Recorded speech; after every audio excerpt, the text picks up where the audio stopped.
ang mga kwento ng pag-ibig, kwento ng buhay at kwento ng pag-asa dito sa Barangay Love Stories. Love Stories. Kapag naging magulang tayo ay mas nagiging responsable tayong tao. Wala tayong ibang gusto kundi ang mabigyan ng maayos at komportableng buhay ang ating mga anak. Ikaw kabarangay, isa ka bang mabuting magulang? Dear Papa Dudut, mapagpalang araw po sa inyo at sa mga avid listener ng programa ninyong Barangay Love Stories. Ako po si Harold, 45 years old at taga Malamon. Since 2021, noong nagsimula akong makinig ng programa ninyo sa online. At talaga namang nagustuhan ko yon. Kaya nga kahit na hindi halata sa akin dahil lalaki ako ay masasabi ko na ako ay certified kabarangay. Marami kasi akong natutuhan sa mga istorya na tinatampok ninyo at ako man ay may sariling kwento na gustong ibahagi. Magsisimula yon noong 25 anyos pa lamang ako. Meron akong kinakasama si Aliza at meron kaming 3 buwang gulang na anak na babae. Nagtatrabaho ako bilang security guard ng mga panahong yon. Breadwinner din ako ng pamilya namin kaya naman masasabi ko na sakto lamang ang kinikita ko. Pero sa abot ng aking makakaya, tinataguyod ko ang mga mahal ko sa buhay, Papa Dudut.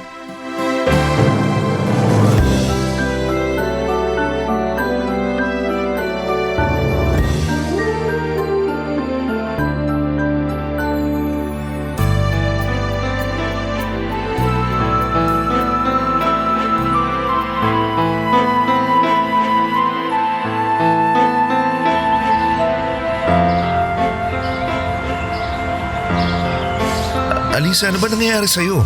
Ba't ka ba nagagalit? Wala naman akong ginagawang masama. Tinatanong ko lang kung bakit hinahayaan mong umiyak yung anak natin. Baka kasi kabagin yun eh. Kasalanan naman niya yun eh. Bakit ako sisisihin mo? Paano nga naging kasalanan ng sanggol? Sige nga. Harold naman eh. Sandali nga lang, ano bang nangyayari sa'yo? Hindi ba halata? Hindi na ako natutuwa sa buhay ko, Harold. Pagod na akong maging nanay. Ayoko nang alagaan yung bata na yan. Napakaiyakin, maya-maya nagugutom. Hindi na ako makagalaw ng sarili ko kasi nakatali ako sa kanya palagi. Ano ka ba, Lisa? Anak natin yung batang tinutukoy mo. Oo nga, pero nung pag-isip-isip ko na kahit sa akin pa siya galing, hindi pa talaga ako handang maging nanay.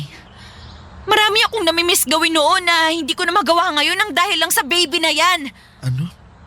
Alisa, please lang, wag mo sabihin yan. At bakit hindi? Yun ang nararamdaman ko eh. Palibhasa, hindi mo ko naiintindihan kasi palagi ka namang wala rito. Palaging ako lang ang naiiwan dito kasama ang anak natin. Sandali lang, alam mong nasa trabaho ako, di ba? Yung trabaho mo na halos tirahan mo na kaka-overtime at kaka-straight duty. Hindi mo man lang ako naisip. Hindi mo man lang naisip kung kumusta ako. Kung kumakain pa ba ako ng maayos, kakaalaga sa anak natin. Kung buhay pa ba ako. Alisa, sandali lang, nakikiusap ako. Pag-usapan natin to ng mahinahon. Alam ko nararamdaman ko na naguguluhan ka lang, kaya nakakapagsalita ka ng ganyan. Pero pangako, hindi ko naman minamasama yun. Kahit masamain mo, wala akong pakialam. Alam mo, Harold, ilang buwan ko na rin tong nararamdaman eh. Ang alin? Na ayoko na. Na ayoko sa ganitong buhay. Kaya alis na lang ako, maghiwalay na lang tayo. Ano? Teka, saan ka pupunta? At saka paano yung baby natin? Bahala na kayo! Iiwan ko na siya sa'yo, total. Mas mahal mo naman siya kaysa sa akin, di ba? Ako naman, bahala na rin ako sa buhay ko. Basta ayoko na sa ganitong buhay. Araw-araw na lang ako nandito sa bahay na to, kasama at inaalagaan niyang maingay na sanggol na yan. Naaburido na ako. Gusto ko namang lumanghap ng sariwang hangin. Gusto kong umalis, magpakalayo-layo. Bahala ka na dyan. Aalis na ako. Sandali. Teka, anong ginagawa mo? Bakit mo kinukuha yung mga damit mo? Hindi pa ba halata? Aalis na nga ako sabi, di ba? Alisa, ano ba? Hindi mo pwedeng gawin to. Hindi mo ako pag-aari. Alisa, please. Kapag pinigilan mo ako, magpapakamatay ako. Ano sinabi mo? Seryoso ko, Harold. Magbibigti ako. maglalaslas, basta gagawin ko lahat para mamatay na ako. Kaya wag na wag mo akong pipigilan. Sige na naman, Harold. Nakikiusap ako sa'yo. Palayain mo na ako. Maghiwalay na tayo. Papa Dudut, nilayasan ako ni Alisa noong araw na yon at iniwan niya sa akin ang anak namin. Hindi ko alam ang gagawin ng mga panahong yun at halos gumuho ang aking mundo, kaya nga tinawagan ko kaagad si Mama para puntahan ako sa nirerentahan namin ni Alisa. Pagdating doon ni Mama ay kinuwento ko ang mga nangyari at hindi ko na mapigilang umiyak sa harapan niya na para bang bata na nagsusumbong. Buong akala ko ay maayos kami ni Alisa. Subalit maling-mali ako dahil marami palang tinatagong hinanakit sa akin ang aking kinakasama. Inisip ko rin na sapat na ang mga ginagawa ko pero mukhang hindi pa dahil nakukulangan siya, Papa Dudut. Kaso'y makaraan ng 2 araw ay nalaman ko mula sa pamilya ni Alisa na nakipagtanan siya sa ibang lalaki. Naggalit ako sa kanya pero ang higit kong inaalala noon ay ang kapakanan ng anak ko. Hindi ko alam kung paano siya aalagaan gayong kailangan kong pumasok sa trabaho, Papa Dudut.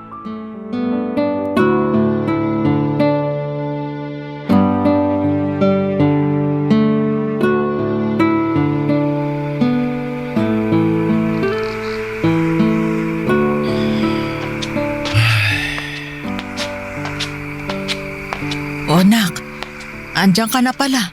Apo, Nay. Ano po? Kaawaan ka ng Diyos, Harold. Kumain ka na ba? May natirang ulam pa doon sa kaldero. Paksiw na bangus, paborito mo, nak. Salamat, Nay. Mamaya na lang po ako kakain. Hindi pa naman po ako gutom eh. Ganun ba? Sige. Pero kumain ka, ha? Apo, Nay. Nay, kumusta po si baby? Ayos naman. Napatulog ko na siya. Pwede ko po ba siyang silipin? Pwede naman, pero maya-maya na kasi kakapatulog ko pa lang sa kanya, nak. Baka hindi pa ganun kalalim yung tulog niya baka magising. Tapos mahirapang makabalik sa tulog kasi panay ang iyak niya. Kanina pa po ba siya umiiyak? Oo Pero napapatahan ko naman gawa ng nalalaman ko ang dahilan. Pag puno yung diaper niya, umiiyak siya. Pag gutom, umiiyak din. Pag may nararamdaman, umiiyak ulit. Gano'n naman ang mga baby, hindi ba? Pero, Nay, paano niyo po nalalaman kung ano yung kailangan niya kapag umiiyak siya? Ha? Syempre, aalamin mo. I-check mo. Ganon mag-alaga ng baby. Mahirap. Oo, lalo't hindi pa sila nakakapagsalita. Di tulad natin na pag may sakit nakakapagsabi tayo. Kaya nga mahirap na masarap sa pakiramdam magkaanak Mahirap, lalo't ganyang edad, alagain pa talaga. Pero masarap din naman sa pakiramdam kasi isang pribilehiyo na maging isang magulang. Yun nga po yung nararamdaman ko ngayon, Nay. Mahirap na masarap. Pero si Alisa, yung hirap lang yata yung nararamdaman niya. Iba naman kasi ang babaeng yun. Kumbaga, wala lang sa kanya na nagsilang siya ng sanggol. Hindi niya sinapuso ang pagiging magulang. Masyado siyang makasarili. Pero hindi ko pa rin po mapigilang sisihin yung sarili ko sa nangyari, Nay. Ako kasi yung sinisisi ni Alisa bago siya umalis Nalalabas niya na sinira ko raw yung buhay niya nung nagkaanak kami. Ano bang pinagsasabi niya? Kung may naagrabyado sa inyo, ikaw yon. Ikaw ang iniwan. Kayo ng anak mo. Kung wala ako, paano na kayo? Sige nga. Mahirap mag-alaga ng bata, akala mo. Hindi mo yun kakayanin kung ikaw lang, lalo na't nagtatrabaho ka. Pinanagutan mo naman siya nung nabuntis siya. Hindi mo siya iniwan, hindi mo siya tinalikuran. Nahirapan lang siya ng kaunti, umayaw na siya. Tapos ano? Sumama sa ibang lalaki. Pinaira lang lande kaysa magpakananay sa anak ninyo. Hindi ko nga tuloy mapigilang sisihin na nagkulang ako kay Alisa, Nay. Kaya yun, nagawa niya yung bagay na yun. Ano bang sinasabi mo, nak? Oo, hindi ka perpektong tao. May mga pagkukulang ka rin, pero Pero hindi naman sapat yun para sumbatan kanya't ibalik sa'yo ang sisi gayong siya naman ang higit na nagkasala sa inyong dalawa. Kasi kung susumahin walang-wala yung kasalanan niya. Yung pangiiwan niya sa inyo para sumama sa ibang lalaki. Dun sa mga pagkukulang na sinumbat niya sa'yo. Kaya kung ako sa'yo wag mo nang panghinayangan ng babae na yon. Pagtuunan mo na lang ng pansin tong anak mo. Andito naman ako Tutulungan kita sa pag-aalaga sa kanya. Tsaka apo ko rin naman siya. Salamat, Nay. Dami ko na pong utang sa inyo. Hindi naman ako naniningil. Saka sino-sino pa ba ang magtutulungan kundi tayo rin naman, hindi ba? Ayos lang yun, nak. Isipin mo na lang na nilayo ka ng Diyos sa tao na walang dulot na mabuti sa iyo at sa puso mo. Makakausad ka rin, Harold.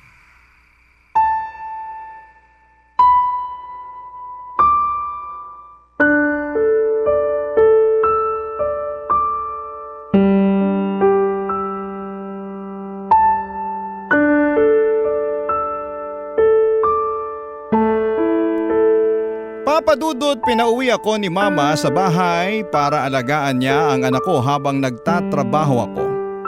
Pero pag natapos na ang shift ko ay ako ang nag-aasikaso sa aking anak. Masasabi ko na marami pa akong hindi alam katulad ng pagpapalit ng diaper, tamang pagpapaligo at ultimo pagpapadighay kay baby. Kaya nga pinakinggan ko ng mabuti ang mga turo sa akin ni Mama. Hindi ko lang yon sinaulo. Sinapuso ko rin yon dahil gusto kong maalagaan ng maayos ang aking anak. Mahirap na masarap ang maging magulang. Sabi nga ng nanay ko ay mahirap dahil nakakapuyat at nakakapagod. Pero masarap sa pakiramdam lalo na kapag tinitingnan ko ang anak ko na mahimbing na natutulog kasi komportable ang tulugan niya at nakakadede ng gatas na akma sa buwan niya dahil kaya ko yung binhin. Bagaman nalulungkot pa rin ako nang umalis si Alisa, ay pilit ko pong nilalabanan para huwag maapektuhan ng husto. Nagpapakatatag ako para sa anak na tanging meron na lamang ako.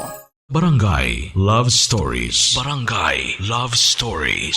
Papadudot, habang lumalaki ang aking anak ay lumalaki rin ang mga gastusin ko. Kaya naman nakapag-isip-isip ako na maghanap ng ibang mapapasukang trabaho na merong malaking sweldo. Gusto kong mag-ipon ng pera para sa pag-aaral ng aking anak. At noong nabigyan nga ako ng oportunidad na makapag-abroad ay hindi ko na yon pinalagpas pa. Umalis ako na may matatag na puso at malinaw na layunin sa aking isipan. Bagaman malungkot at nalulugmok dahil pansamantala kaming magkakahiwalay ng aking anak at iba ko pang mga mahal sa buhay, pero tiwala naman ako na alagaan siyang mabuti ni Mama. Sa Taiwan pala ako pumunta at nagtrabaho ako doon bilang factory worker. Nakakapagod ang bawat araw pero hindi ko pa rin nakalimutang tumawag kina Mama sa Pilipinas.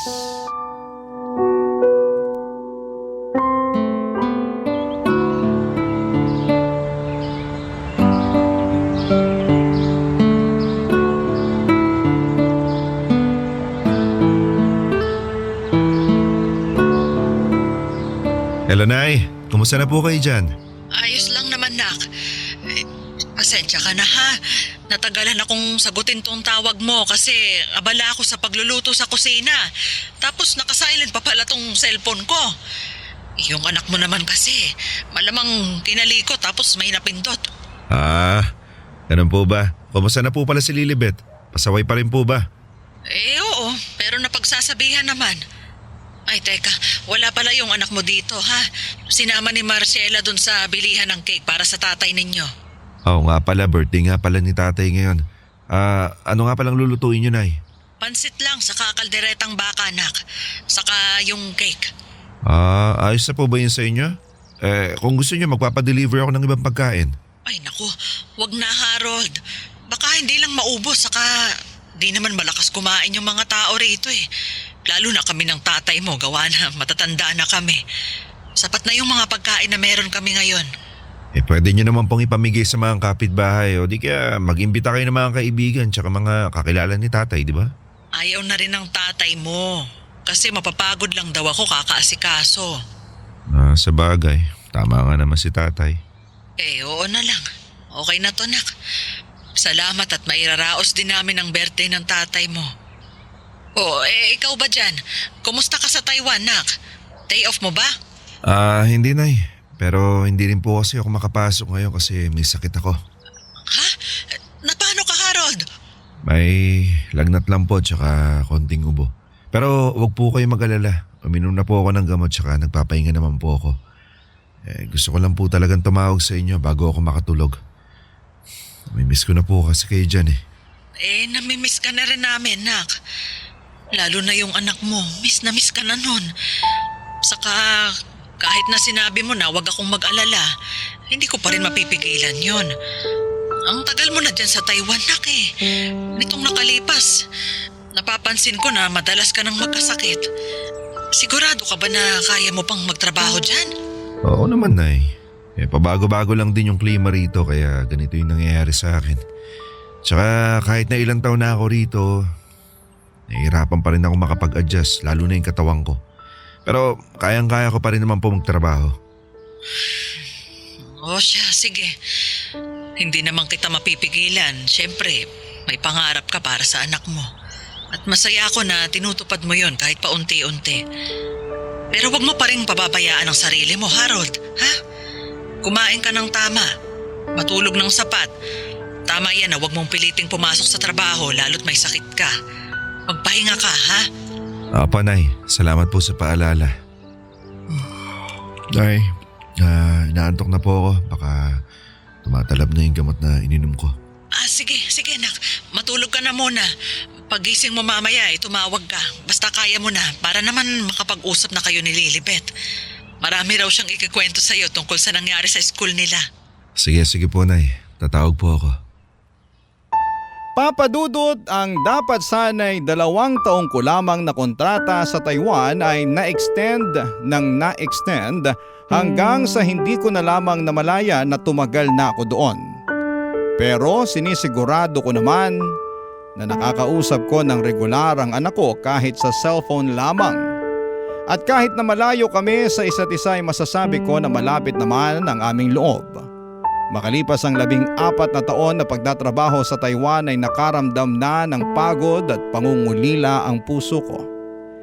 Kaya naman nag-decide na akong umuwi ng Pilipinas para makasama ang aking pamilya.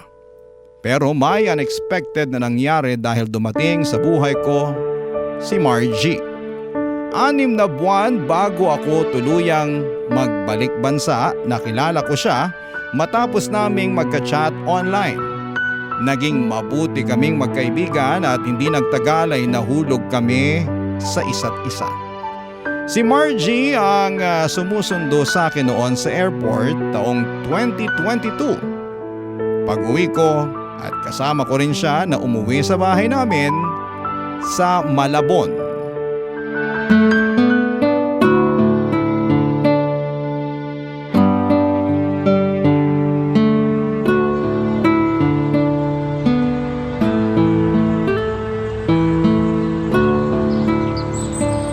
Nay, si Margie po, nobya ko. Margie, Nanay Miranda ko.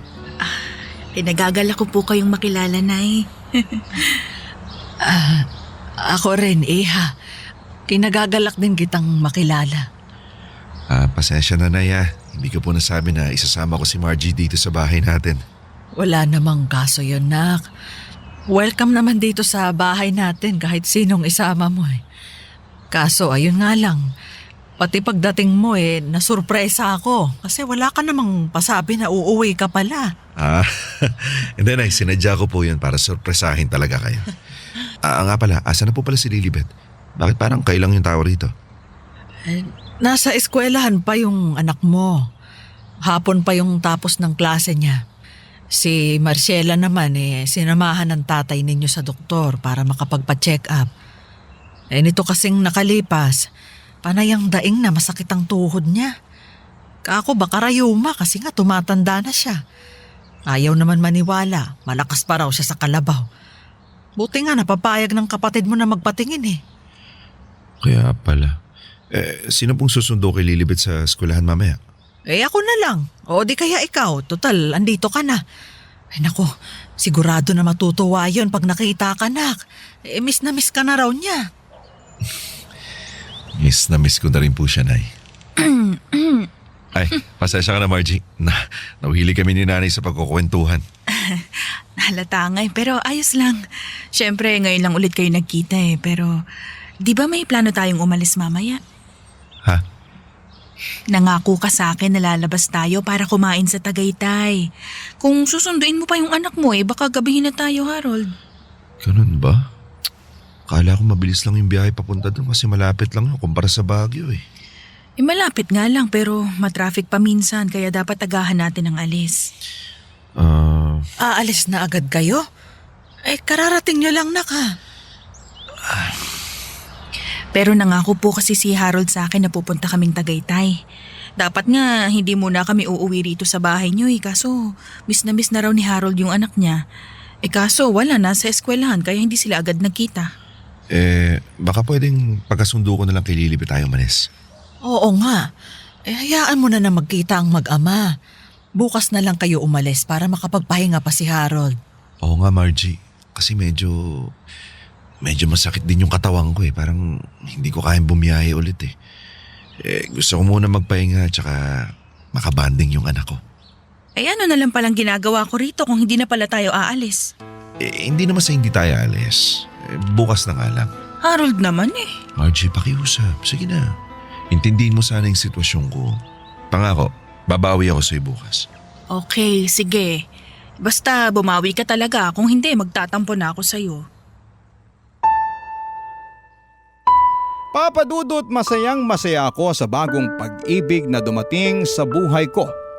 Simula kasi nang maghiwalay kami noon ni Alisa, nag-focus na lamang ako sa pagtatrabaho para buhayin at mabigyan ng maganda at maginhawang kinabukasan ang aking anak. Subalit natatandaan ko na noong minsang nagkausap kami ni Mama ay pinayuhan niya ako na maaari naman akong sumubok makipagrelasyong muli lalo kung naghahanap ang puso ko. Pero hindi naman talaga naghahanap ang puso ko nang dumating si Margie sa buhay ko. Basta na lamang siyang ibinigay ng kapalaran sa akin at masaya naman ako na nandun siya.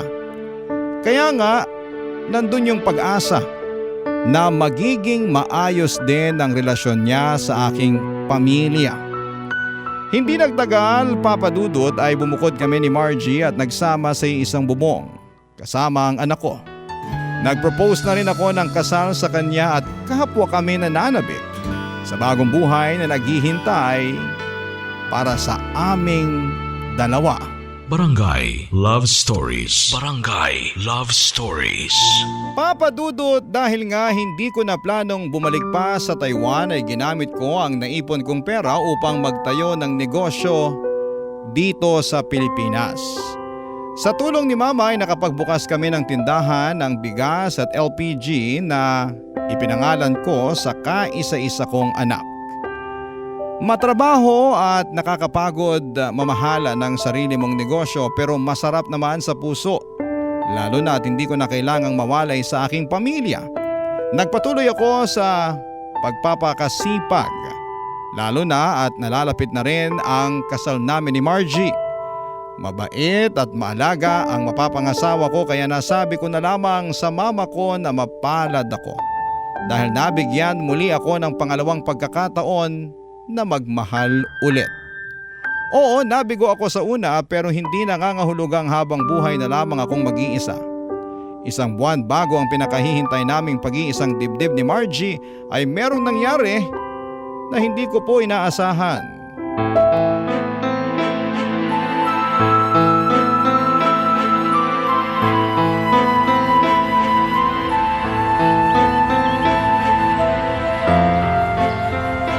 Margie, bakit mo naman sinaktan yung anak ko? Makasabi ka naman ng sinaktan parang palo lang naman ang ginawa ko. Anong parang palo? May pasa si Lilibet Hindi ko nakasalanan kung sensitive yung balat ng anak mo At saka, bakit ka ba nagagalit dinidisiplina ko lang naman si Lilibet? Alam mo Harold, Kailangan talaga na pinapalo ang mga bata para matuto at magkaroon ng takot sa matatanda. Kaya pala takot na takot sa'yo yung anak ko kasi sinasaktan mo. Hindi ganyan ang pagdidisiplina, Margie. May tamang paraan para disiplinahin ang mga bata na hindi mo sila kailangan saktan. At ano naman yon? Yung bang tinatawag nila na gentle parenting? Ay nako, hindi uubra sa akin yan ha. Matigas ang ulo ng anak mong yan, kaya kailangan siyang turuan ng leksyon. Hindi matigas ang ulo ng anak ko. Mabait siyang bata Ay syempre, mabait para sa'yo dahil nga anak mo siya. Teka nga lang. Ano ba pinagsasabi mo? Baka pagsalita ka parang wala kang pakialam sa anak ko. Ay wala naman talaga. Ano? Harold. Margie, sandali nga lang. Huwag ka na magsinungaling. Narinig ko yung sinabi mo. Alam mo, hindi ako makapaniwala. Ha? Na masasabi mo yung bagay na yun. Kasi buong akala ko tanggap mo yung anak ko. Akala ko rin kaya kong tanggapin na may anak ka. Pero habang tumatagal, hindi pala talaga eh.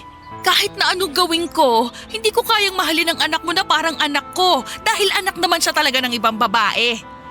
Harold, ang gusto ko magkaanak tayo ng sarili natin. Yung manggagaling sa atin. Yung sa akin. Kung ganon lumabas na rin ang totoo. Ako lang ang mahal mo at hindi yung anak ko. Harold, hindi naman po pwedeng ipilit sa akin na mahalin yung anak mo Unfair yon. Hindi ko pinipilit pero ang hindi ko matanggap, hindi mo na nga mahal yung anak ko tapos nakuha mo pa siyang saktan. Kawawa yung anak ko sa'yo, Margie. Kaya pala bigla na lang siya naging tahimik, aligaga at ayaw lumapit sa'yo. Alam mo siguro kung ako si Lilibet, iiwasan din talaga kita. Ay nako, come on naman Harold. Wag mo ang itulad sa sarili mo yung batang yon. Alam mo, bakit kaya hindi na lang natin siya isauli sa nanay mo? Ano sinabi mo? Ay total, doon naman siya lumaki, hindi ba? Mas sanay siya na kasama yung lolo at lola niya kaya ibalik na lang natin siya doon. Malapit na rin naman tayong ikasal. Ibig sabihin, magsisimula na tayo ng sarili nating Sandali pamilya. nga lang. Bakit ko ibabalik doon yung anak ko? Anak ko siya. Tsaka pamilya ko yun. Dito siya sa bahay ko titira, kasama natin. Pwede naman siyang pumunta kay nanay. Pero dito pa rin siya dapat sa atin. Harold Pinag-usapan naman! na natin to! Matagal na panahon na kami hindi nagkasama ng anak ko. At nung una pa lang, alam mo na may anak ako, di ba? Sinabi ko sa iyo yun. May pasabi-sabi ka pang walang kaso, tanggap mo, mahilig ka sa bata, tapos bigla kang ganyan. Margie, sumusobra ka na. Hindi ako makakapayag na masaktan mo pa ulit yung anak ko. Anong gagawin mo? Ipagpipilitan mo na tanggapin ko na mahalin ko yung anak mo sa labas. Hindi na. Kasi alam ko na hindi mo naman kayang gawin yun. Kaya mabuti pa, tapusin na natin to. Ano? Paano yung kasal natin? Hindi na tuloy. Kaya ngayon lumayas ka na sa pamamahay ko. Ngayon din! Papadudot na lamang ko na matagal na palang sinasaktan ni Margie ang anak ko at nung nakausap ko siya ay pinakita niya sa akin ang mga bakas ng kurot at ilang sariwang pasa mula sa kinakasama ko. Hindi ako makapaniwala na gano'n na pala ang trato niya sa aking anak. Kaya pala napansin ko na lamang na dumidistansya sa akin si Lilibet at mas gusto niyang umuwi na lamang sa bahay ni Mama. Kaya nga naggalit ako kay Margie dahil nakita ko ang totoo niyang kulay.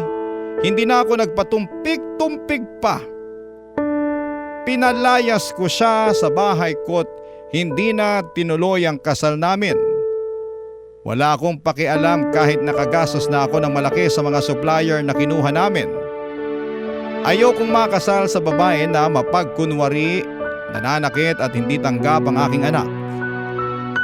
Nang mga panahong yon ay pinili ko ang anak ko kesa sa babaeng mahal ko.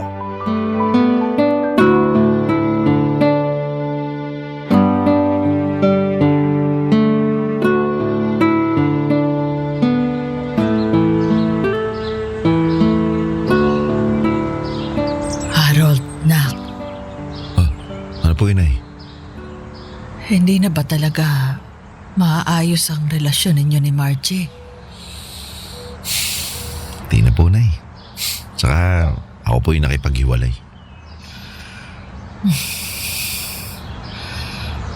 Nakakapanghinayang lang kasi lalo't ikakasal na kayo, nak. Nay, di ko po pinanghiinayangan yung ganong klase ng relasyon. Kung kaligtasan naman ng anak ko yung nakasalalay.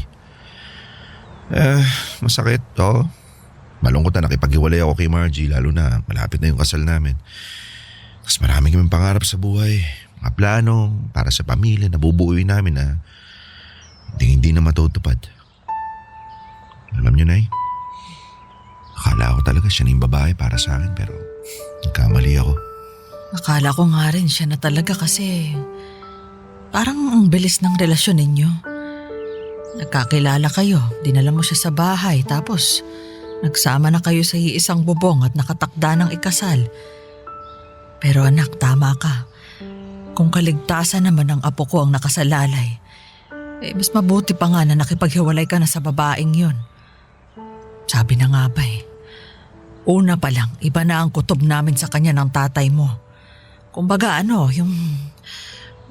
hindi maganda. Pasensya na, Nay, kung di ko po yung nakita kasi siguro nabulag ako kasi mahal ko siya. Siyempre, ganun naman talaga pag nagmamahal ang tao.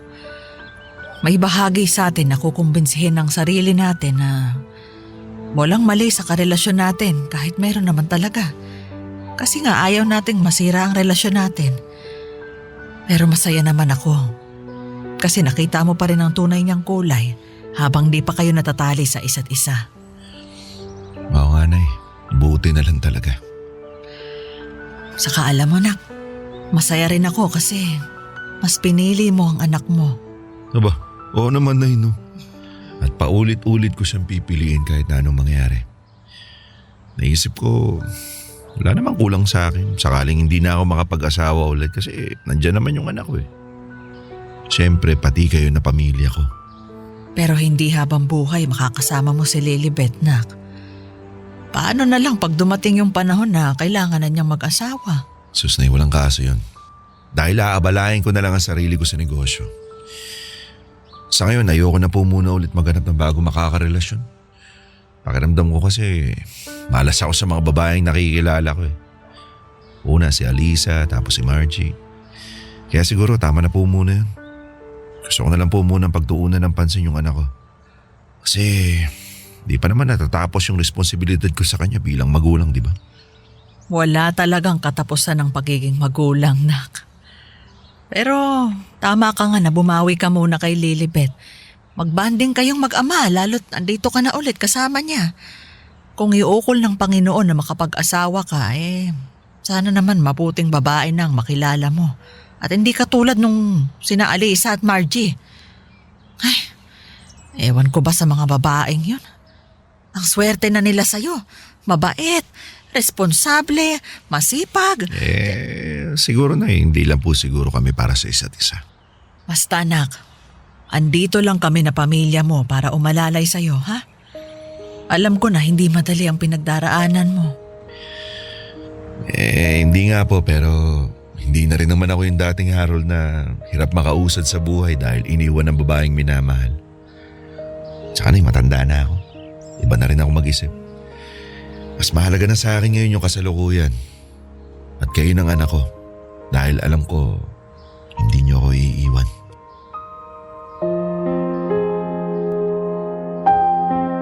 Papa Dudut, bagaman malungkot sa paghihiwalay namin ni Margie ay wala namang pagsisisi sa puso ko na pinili ko ang anak kong si Lilibet.